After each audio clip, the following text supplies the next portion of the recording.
আসসালামু আলাইকুম। নাজনীন আহমেদ আমন্ত্রণ জানাচ্ছি এনটিভির মধ্যাহ্নের খবরে। ময়মনসিংহের ধোবাউড়া হয়ে অবৈধভাবে ভারতে যাওয়ার পথে সাংবাদিক মোজাম্মেল বাবু, শ্যামল দত্ত সহ 4 জনকে আটক করে পুলিশে দিয়েছে স্থানীয় জনতা। ধোবাউড়া থানার ভারপ্রাপ্ত কর্মকর্তা চান মিয়া জানান, গতরাতে ধোবাউড়া সীমান্ত এলাকা দিয়ে ভারতে যাওয়ার সময় ৭১ টেলিভিশনের সিইও মোজাম্মেল বাবু এবং দৈনিক ভোরের কাগজ পত্রিকার সম্পাদক শ্যামল দত্ত ও ৭১ টেলিভিশনের senior reporter Mahbubur Rahman, private কারের চালক সেলিমকে আটক করে স্থানীয় জনতা। পরে তাদেরকে ধোবাউড়া থানা পুলিশের হাতে সোপর্দ করা হয়। আটককৃত 4 জন বর্তমানে পুলিশ হেফাজতে রয়েছে। গাড়িটি জব্দ করা হয়। গ্রেপ্তারকৃত মোজাম্মেল বাবু ও শ্যামল দত্তের বিরুদ্ধে একাধিক হত্যা মামলা রয়েছে। গ্রেপ্তারকৃত অন্যদের কোনো মামলা রয়েছে কিনা তাও খতিয়ে দেখছে পুলিশ। বর্তমানে থানা পুলিশের কাছ থেকে ঢাকা মহানগর গোয়েন্দা কর্মকর্তাদের কাছে গ্রেপ্তারকৃতদের হস্তান্তরের প্রক্রিয়া চলছে। হত্যা মামলায় গ্রেপ্তার সাবেক 2 মন্ত্রী আসাদুজ্জামান নূর ও মাহবুব আলীকে দুপুরের দিকে আদালতে নেয়ার প্রস্তুতি নিচ্ছে ঢাকা মহানগর গোয়েন্দা পুলিশ। তদন্তকারী কর্মকর্তা আসামিদের আদালতে নিয়ে রিমান্ড চাইবে। গত রোববার রাতে বেইলি রোডের নওরতন কলোনি থেকে আসাদুজ্জামান নূরকে গ্রেপ্তার করা হয়। তিনি মিরপুর থানার একটি মামলার এজাহার নামীয় আসামি। একই রাতে রাজধানীর সেগুনবাগিচা থেকে গ্রেপ্তার করা হয় সাবেক বিমান প্রতিমন্ত্রী মাহবুব আলীকে। যাত্রাবাড়ি থানায় দায়ের করা মামলায় গ্রেপ্তার দেখানো হয় তাকে। দুজনের গ্রেপ্তারের বিষয়টি নিশ্চিত করেন ঢাকা মহানগর পুলিশের অতিরিক্ত কমিশনার রেজাউল করিম মল্লিক। বিশ্বনবী হযরত মুহাম্মদ সাল্লাল্লাহু আলাইহি ওয়াসাল্লামের জন্ম ও পৃথিবী থেকে বিদায়ের পুণ্য স্মৃতিময় দিন 12ই রবিউল আওয়াল পালিত হচ্ছে দেশব্যাপী। এই উপলক্ষে রাজধানীতে কয়েকটি ইসলামী সংগঠনে জশ্নে জুলুস র্যালি, আলোচনা সভা ও দোয়া মাহফিলের আয়োজন করে। জশ্নে জুলুসে ইসলামী চিন্তাবিদরা বলেন, জুলুম, অত্যাচার ও নির্যাতন চিরতরে বন্ধ করতে নবীর শিক্ষা ও দ্বীনের পথে চলার বিকল্প নেই। রিপোর্ট করছেন হাসান জাবেদ। 570 খ্রিস্টাব্দের এই দিনে আরবের মরুর প্রান্তরে বিশ্ব মানবতার দূত হিসেবে জন্ম নেন বিশ্বনবী হজরত মুহাম্মদ সাল্লাল্লাহু আলাইহি সাল্লাম।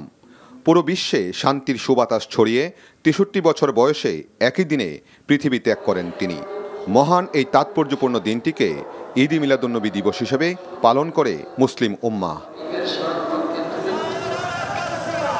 দিনটি উপলক্ষে রাজধানীতে জশ্নে জুলুস আয়োজন করে বিভিন্ন সংগঠন। বাংলাদেশ আঞ্জুমানে আশেকান মুস্তফা সাল্লাল্লাহু আলাইহি সাল্লাম কমলাপুর রেল স্টেশন থেকে বিশাল একটি মিছিল বের করে। মিছিলটি বেশ কয়েকটি সড়ক প্রদক্ষিণ করে। সারা পৃথিবীতে মানুষ যদি আজকে শান্তি পেতে চায়, প্রিয় নবী সাল্লাল্লাহু তাআলা সাল্লামের শিক্ষার চেয়ে বড় কোনো শিক্ষা পৃথিবীতে নাই। আল্লাহর নবী সারা দুনিয়াতে আল্লাহর রহমত হিসাবে এসেছেন। মানব জাতি শুধু না, সারা পৃথিবীর মানুষকে তিনি শান্তির দিশা দেখিয়েছেন। সেই শিক্ষা ওই সময় গ্রহণ করেছিল আইয়ামে জাহিলিয়াতের মানুষ, শান্তি পেয়েছে, আজও পাবে সেই আশা রাখি। প্রিয় নবীর ভালোবাসা, তার মর্যাদা, তার সুমহান চরিত্র আল্লাহ তাআলা আমাদের সারা পৃথিবীর মানুষকে গ্রহণ করার তৌফিক দান করুন। ঈদ-ই মিলাদুন্নবী উপলক্ষে রাজধানীর অন্যান্য এলাকা থেকেও জশ্নে জুলুস র্যালি বের করা হয়। নানা রং ও বর্ণের ব্যানার ফেস্টুন নিয়ে এবং রাসূলের প্রতি সালামের ধ্বনিতে পুরো শোভাযাত্রা উৎসবমুখর হয়ে ওঠে। আমার দয়াল নবী পয়দা না হওয়া পর্যন্ত, দয়াল নবী পয়দা না হলে আল্লাহ কোনো কিছু তৈরি করতো না। সেই আমরা আজকের ঈদের দিন আমরা ঈদ করতে আছি, আনন্দ উল্লাস করতে আছি, সকল আছে গান নিয়ে সবাইকে নিয়ে ভাই বোনেরা দিয়ে ঈদের আনন্দ করতে আসছি। যারা প্রকৃত মুমিন তাদেরই বিভিন্ন জায়গার মাজারাত রয়েছে, আর যারা আল্লাহ এবং তার রাসূলকে প্রকৃতভাবে অনুসরণ করেন নাই তাদের মাজারাত নাই। বক্তারা বলেন, মহানবী সাল্লাল্লাহু আলাইহি সাল্লামের জীবনাদর্শ অনুসরণ করে মানবতার কল্যাণই ঈদ-ই মিলাদুন্নবীর শিক্ষা। সারা বিশ্বে যখন অন্যায়, অবিচার, নির্যাতন এবং জুলুমে আচ্ছন্ন ছিল, ঠিক তখনই এই ধরায় আবির্ভাব ঘটে বিশ্বনবী, প্রিয়নবী হজরত মুহাম্মদ সাল্লাল্লাহু আলাইহি সাল্লামের। তার আবির্ভাবের মধ্য দিয়েই এই বিশ্বে শান্তি এবং ন্যায় বিচার প্রতিষ্ঠিত হয়েছিল। তাই নবীর আদর্শে উজ্জীবিত হয়ে অনুসরণ করে যদি সামনে এগোনো যায়, তবেই সারা বিশ্ব থেকে সকল জুলুম, অত্যাচার, নির্যাতন সমূলে উৎপাটন হবে এবং সারা বিশ্বে শান্তি প্রতিষ্ঠিত হবে। Hasan Jabed, NTV news, Dhaka. পবিত্র ঈদে মিলাদুন্নবী উদযাপন উপলক্ষে দেশব্যাপী ধর্মীয় শোভাযাত্রা অনুষ্ঠিত হচ্ছে। সকালে চট্টগ্রাম নগরীর জামিয়া আহমেদিয়া সুন্নিয়া মাদ্রাসা থেকে শুরু হওয়া এই শোভাযাত্রায় নেতৃত্ব দেন পাকিস্তান থেকে আগত আল্লামা পীর সৈয়দ মোহাম্মদ সাবির শাহ ও সৈয়দ মোহাম্মদ কাশেম শাহ। আঞ্জুমানে রহমানিয়া আহমদিয়া সুন্নিয়া ট্রাস্ট এই শোভাযাত্রার আয়োজন করে। এ সময় দেশের বিভিন্ন অঞ্চল থেকে হাজার হাজার ধর্মপ্রাণ মানুষ অংশ নিয়েছে এই আনন্দ শোভাযাত্রায়।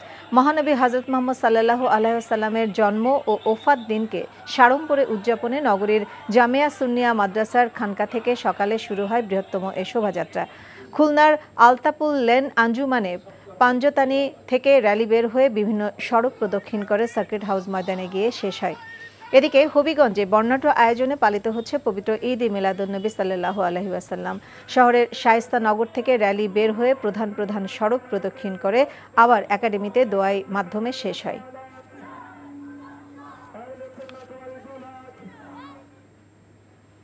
এ বিষয়ে জানতে এখন যাচ্ছি চট্টগ্রামে। সেখানে আছেন আমাদের সিনিয়র করেসপন্ডেন্ট আরিচ আহমেদ। আরিচ, শোভাযাত্রা কি এখনো চলছে?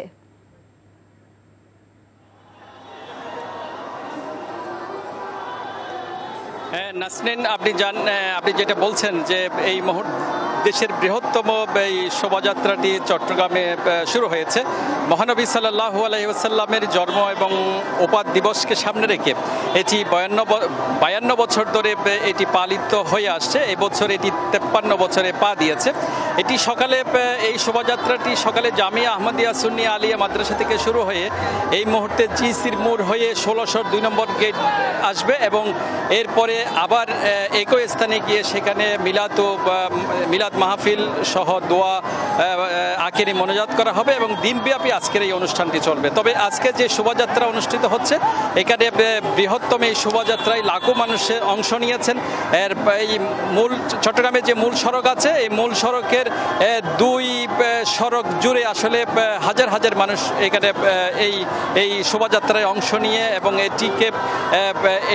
এটিকে সফল করছেন। এবং আপনি জানেন যে এই শোভাযাত্রায় নেতৃত্ব দিচ্ছেন পাকিস্তান থেকে আগত দুই ফির আলহাজ মাওলানা সাবির শাহ এবং কাশিম শাহ। এরা দুইজন নেতৃত্ব দিচ্ছেন এবং এটি পথে পথে তাদেরকে আসলে ফুল দিয়ে এবং বিভিন্নভাবে তাদেরকে সংবর্ধিত করছে আশিকে রসুল এবং সাধারণ মানুষজন। এটি আঞ্জুমানের রহমানিয়া সুন্নিয়া ট্রাস্ট এই শোভাযাত্রাটির আয়োজন করছে।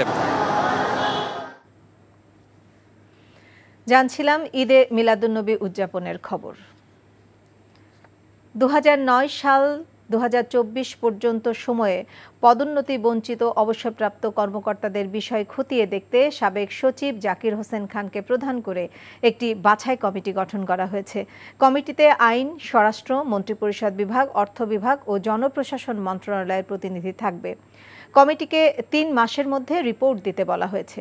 তারপর তাদের ক্ষতিপূরণ দেওয়া হবে বলে সচিবালয়ে ব্রিফিংয়ে জানান জনপ্রশাসন মন্ত্রণালয়ের সিনিয়র সচিব ডক্টর মোখলেসুর রহমান। বলেন, এরই মধ্যে 2500-এর বেশি আবেদন জমা পড়েছে। এই কমিটিকে সাচিপিক সহায়তা দেবে জনপ্রশাসন মন্ত্রণালয়।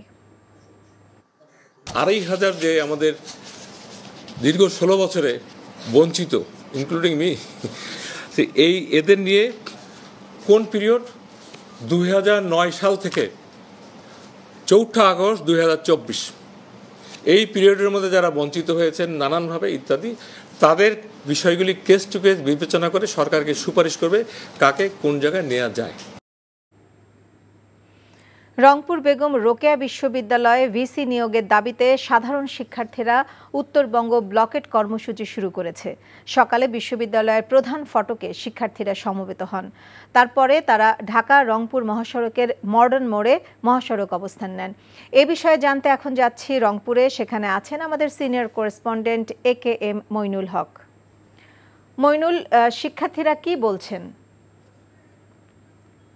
নাজনীন, রংপুর বেগম রোকেয়া বিশ্ববিদ্যালয়ের শিক্ষার্থীরা এখন রংপুর ঢাকা মহাসড়কের মডার্ন মোড়ে এসে সড়ক অবরোধ করে তারা কিন্তু এখানে অবস্থান করছেন। তারা বলছেন যে বেগম রোকেয়া বিশ্ববিদ্যালয়ের ভিসি নেই, ভিসি না থাকার কারণে তাদের ক্লাস হচ্ছে না, শিক্ষা কার্যক্রম একেবারে ব্যাহত হয়ে গেছে।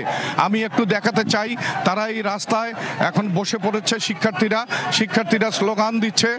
তাদের স্লোগান হলো,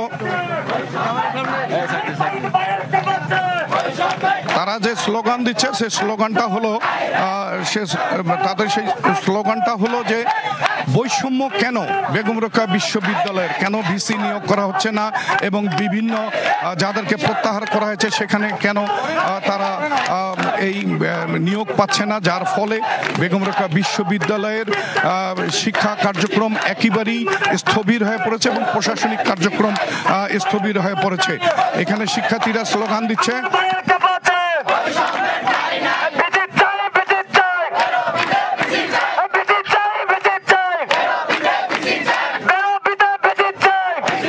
তাদের আজকের এই কর্মসূচির নাম দিয়েছে উত্তরবঙ্গ ব্লকেট কর্মসূচি। এই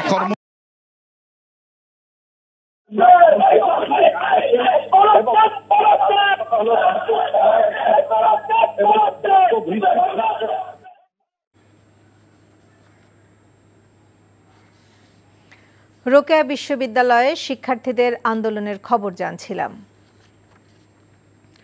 অস্থিরতা কমেছে শিল্পাঞ্চল আশুলিয়ায়। ঈদে মিলাদুন্নবী উপলক্ষে সরকারি ছুটির মধ্যেও খোলা রয়েছে অধিকাংশ কারখানা।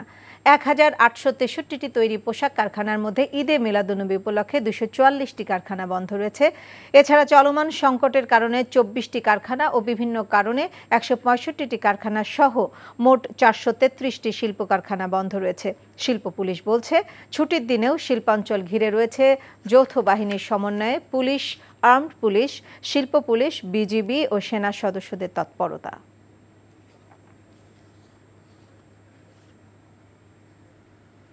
খেলার খবর, ফুটবল।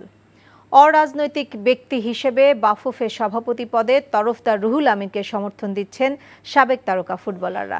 এই সিদ্ধান্তকে ক্রীড়াঙ্গনে দলীয়করণ মুক্ত করার প্রথম ধাপ হিসেবে উল্লেখ করেছেন তারা।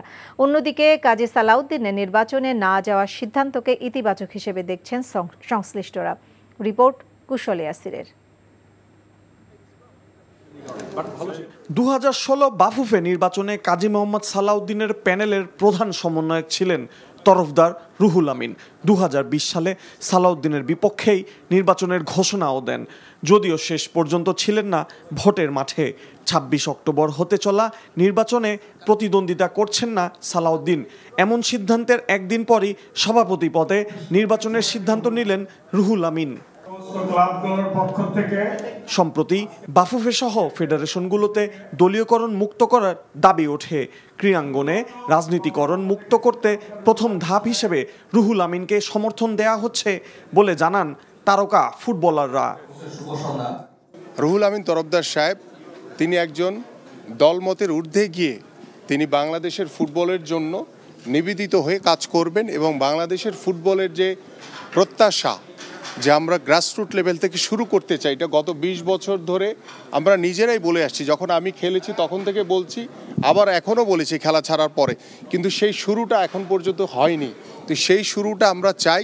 উনি একজন বিজ্ঞ মানুষ এবং ফুটবল প্রেমী মানুষ এবং তার ভিশন খুব ক্লিয়ার। আমি তার সাথে কাজ করেছি চট্টগ্রাম আবাহনীতে। প্রথম যখন Sheikh Kamal gold cup champion হয়েছে তখন আমি কোচ ছিলাম, উনি জাস্ট আমার উপরের মানুষটা ছিল। তার থেকে যা বলেছে তা করেছে এবং চ্যাম্পিয়নও হয়েছে। সো তার মানসিকতা খুব স্ট্রং এবং ভিশনারি। এদিকে সালাউদ্দিনের বিদায়কে স্বাগত জানিয়েছেন ফুটবল সংশ্লিষ্টরা। আমরা তো প্রাপ্তি অপ্রাপ্তি দেখেছি, ভালো মন্দ দেখেছি। সেই পদক্ষেপগুলো যদি নেওয়া হয়নি, নতুন কমিটি আর যদি আসে তাদেরকে আমি বলবো, তাদেরকে দিক নির্দেশনা দিব, এটা দিব যে একটা আমাদের সার্বিক বাংলাদেশ ফুটবলের অবকাঠামোকে ঠিক করা। পরিবর্তন আসুক, সবাই চাচ্ছে যেহেতু পরিবর্তন, বাট সেই পরিবর্তনটা যেন ফুটবলের হয়। বদলে যাওয়া বাংলাদেশে এগিয়ে যাবে ফুটবল, এমনটাই ভাবনা সবার। কুশল ইয়াসির, এনটিভি নিউজ, ঢাকা। এই ছিল মধ্যাহ্নের খবরে। এই খবরের ভিডিও সহ আপডেট জানতে ভিজিট করুন এনটিভি অনলাইন www.ntvbt.com। এছাড়াও এনটিভির জনপ্রিয় সব অনুষ্ঠান ও খবরের আপডেট জানতে ভিজিট করুন আমাদের ইউটিউব ও ভেরিফাইড ফেসবুক পেজ। 2টায় দুপুরের খবর দেখার আমন্ত্রণ রইল। সবাইকে ধন্যবাদ।